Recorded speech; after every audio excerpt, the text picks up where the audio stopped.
Jimmy, I'm very excited to talk to you for a lot of reasons. First of all, I've been a fan for many, many years. I love your music, and I just think it's a wonderful thing that you've gone and done with Project Meet Me Halfway. Now, tell me, how far are you from your actual final destination right now?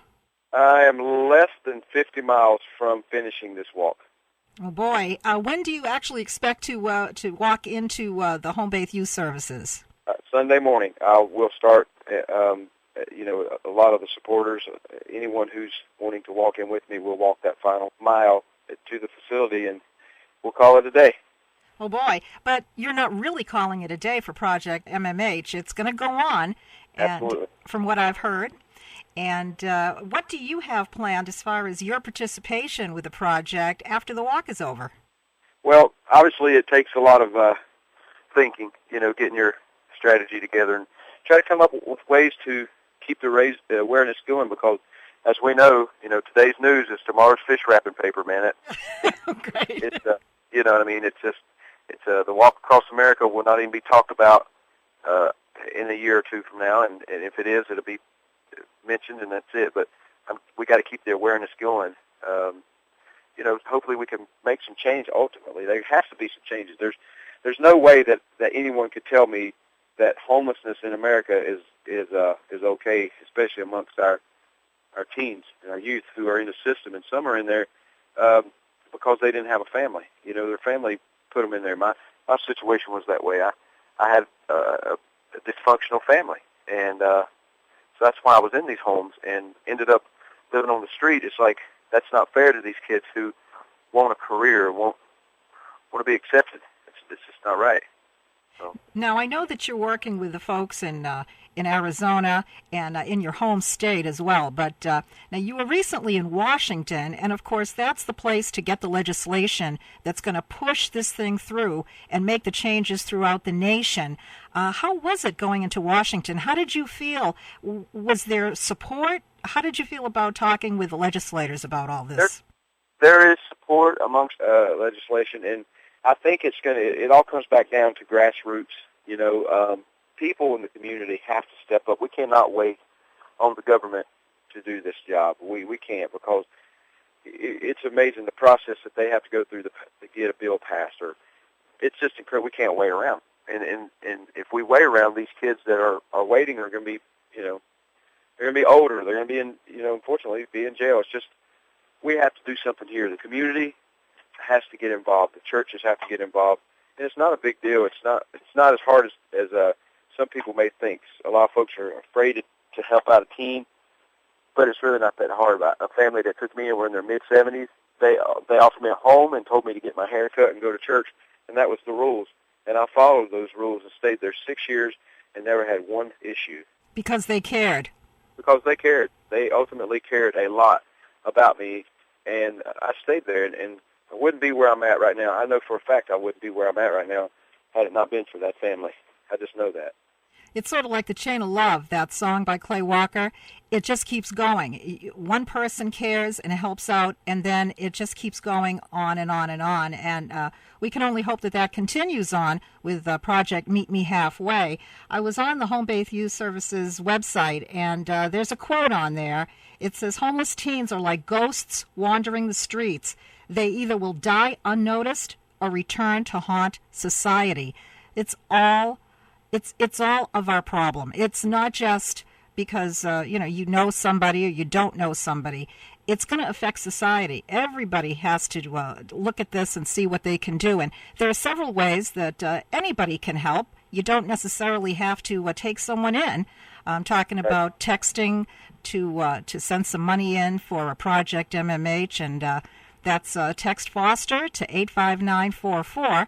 And $10 will go to the Meet Me Halfway project, and that'll show up on someone's cell bill. And that's one way people can help. Do you have any other suggestions?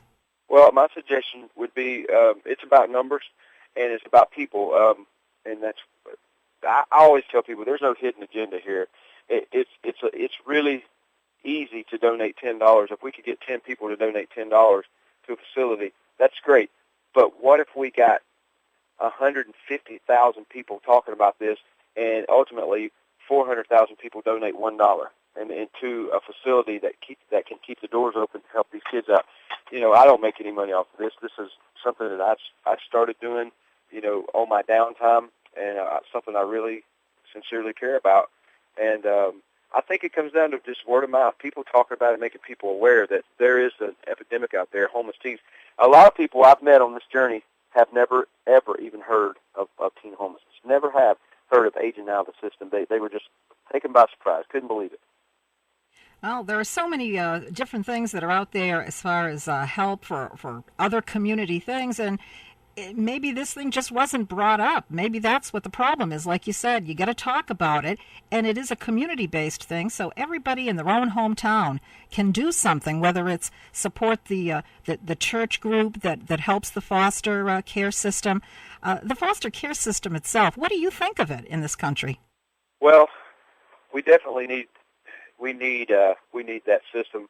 I think that what happens a lot of times is, I've been in the foster system since I was 8 years old, and I know it's a hard job. A lot of people become jaded. It's tough. They don't make enough money, and when you do a job every single day, you become a little desensitized, and it's just, I think it's a system just like any other system. It needs help, man. It really does need support.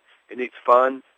But I think it comes back again. It comes back around to the grassroots, people getting involved in their own communities.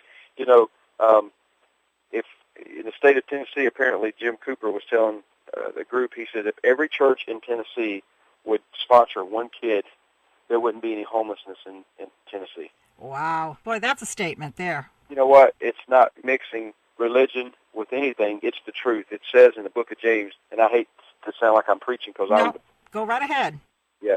It says that we're supposed to take care of them, and it says it's the true and undefiled religion according to God.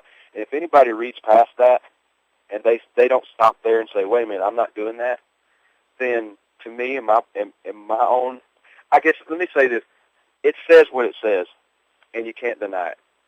We're supposed to take care of them.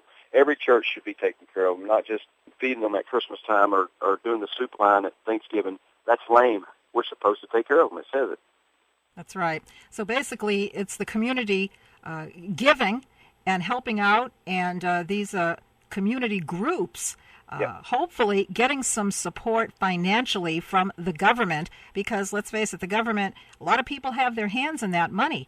But if you bring this to the forefront, and that's what we're trying to do here at the radio station, is talk about it, get the word out, then maybe the legislation will happen that will provide the funding to keep these projects going in each and every community. Because once again, that quote, that really hit me hard when I read, they'll return to haunt society. And because you worked yourself in the penal system, you were actually a guard at one time in the jail, weren't you?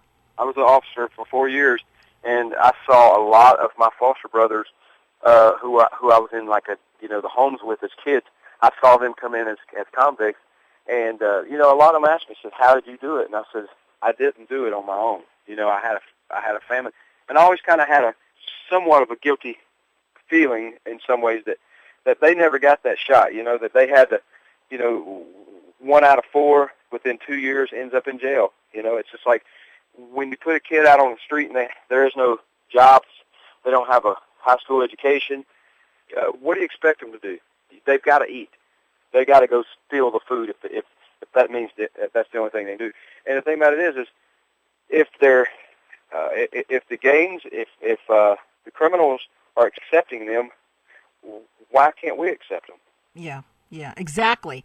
As opposed to them going to the wrong side of the tracks, let's keep them on the right side and keep them on the straight and narrow and help them out. And that way, it's going to help everybody right down the line once again. And that's how I feel about it, and that's why WSCY wanted to get the word out for you and hopefully institute some change, not just locally, but in the government, so that Washington will wake up and see that this is a problem that's going to continue on and on as these kids who are aging out of foster care continue to age and go into the criminal element that is going to eventually, hurt the country as a whole.